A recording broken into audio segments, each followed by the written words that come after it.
Honored to ride with you guys and gals all week. It's been a pleasure. Thank you, Steve, for the ride. You've taken us to some amazing places. It's been a dream come true for me, and I'm sure everybody else involved.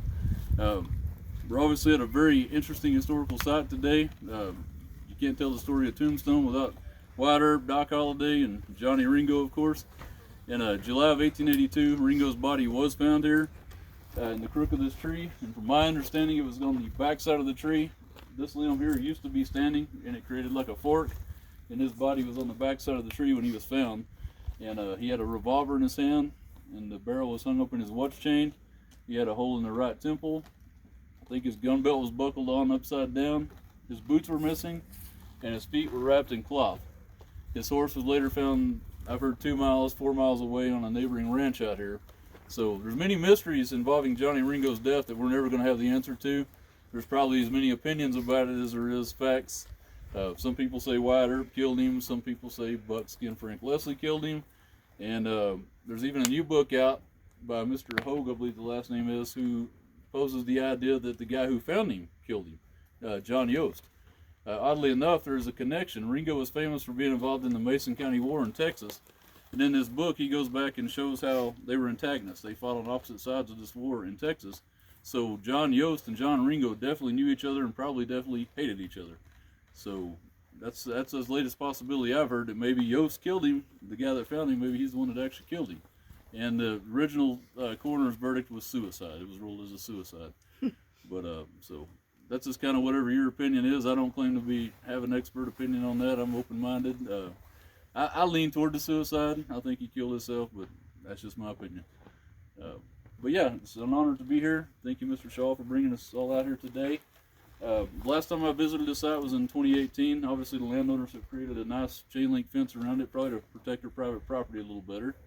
Because the first few times I've been out here, you just could wander down closer to the water when there is water. It was wet last time I was here. But I definitely understand them with all the tourists. It was gracious of them to allow us to come out here and to see this site. There used to be a donation box here somewhere. I don't know. It's okay. So maybe we could all give a donation before we leave, and that helps them upkeep this place and to allow tourists to continue to come in here and take a look at it. And if anybody else has anything to add, probably more experts here than me, I know. Oh, that's great.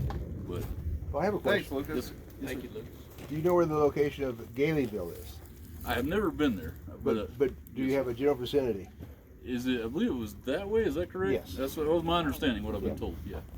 So this mountain range is the Chiricahua Mountains. You probably saw that sign. Yeah. And the mountains that we rode in yesterday were the Dragoon Mountains. Galeyville, if you remember Don Taylor telling us, Galeyville is basically the cowboy haunt. It was where they hung out most of the time. What I find interesting, Galeyville was on the backside, top backside of the Chiricahua Mountains. So imagine us being cowboys and saying, you know, let's ride in a Tombstone for a drink.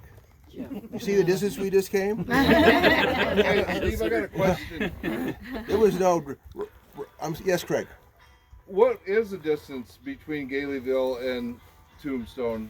Do you know? I mean, I don't know. because we didn't come in like a straight line where, I mean, a horseback, they're probably taking a straighter course, I would Sure. think. Yeah. When we came down, what was the street we first came down? Gleason?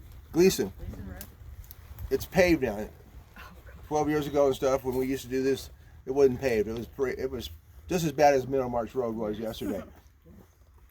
As we're heading out this way on Gleason Road, you see all that rolling hills, beautiful ranch area?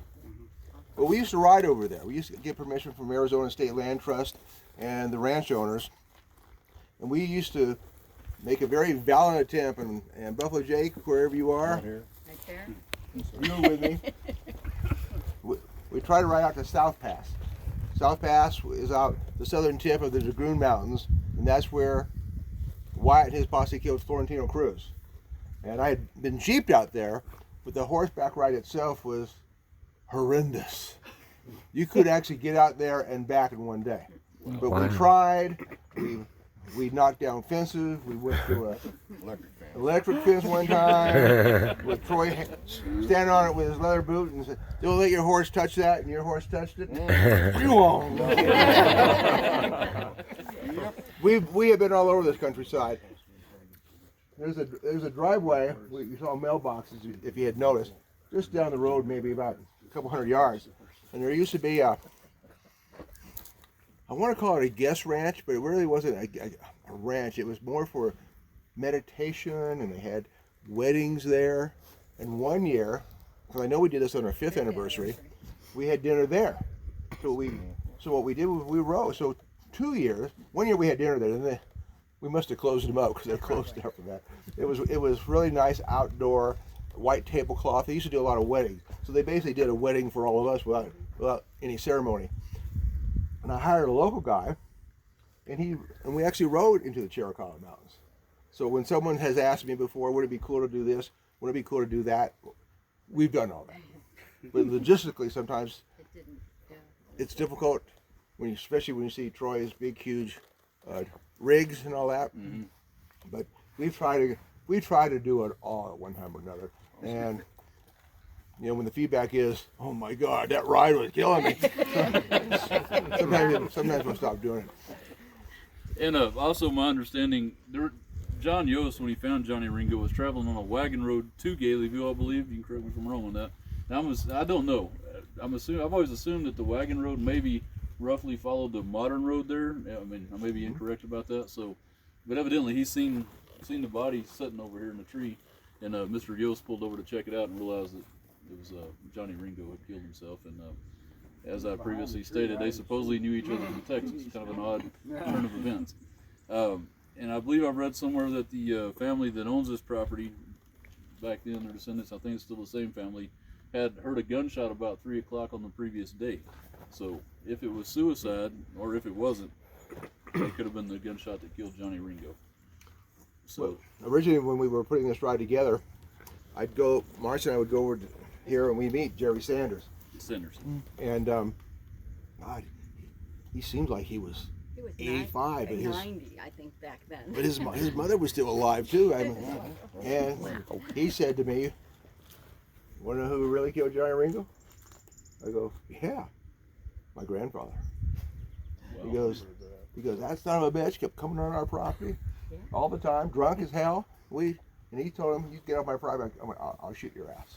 Wow. And he goes, one day, he did. So there's another so there's another one for you. Never heard that one. Yeah. Thank you, sir. The locals didn't like Ringo. Yeah. Because of how he was. So. Look, we hear last time that he was a ladies' man and he was after the wife. I heard that too. The wife of who? The Sanders. Sanders. Yeah. Oh, the owner? Sanders has since sold because he's since passed away. Okay. And because one time Sanders told me, you don't have to call me every year and this come out, because I guess they bring busloads of people out here at times and they don't get permission. But I think you guys probably know by now that we don't go anywhere without me getting express permission. Yes, sir. That's why I'm allowed to come back all the time. That's why Curly Bill says you're the only one we allow to come back, because you work the system well. And so one year we came out here, and the guy came over here and said that he had bought the property and Mr. Sanders had passed away. So I really don't know the name of the gentleman. He also said, "You don't need to call and ask permission. Just come on out." So, and that's nice. But Ringo was an alcoholic, and he favored the same type of alcohol that Doc Holliday favored. Now you all know what it is? Hold over. Now I heard a story. This is my story. Okay. But once you come out here and you take your picture here and you walk these grounds, and some people say these are hollow grounds, dead body and all the controversy. But once you leave here, you take the spirit of Johnny Ringo with you, good or bad. There's only one way to dispel that spirit. How is that? More spirits. With a few spirits of our own. So with that in mind, you always see me and Marcy walking around with stuff, right? With that in mind.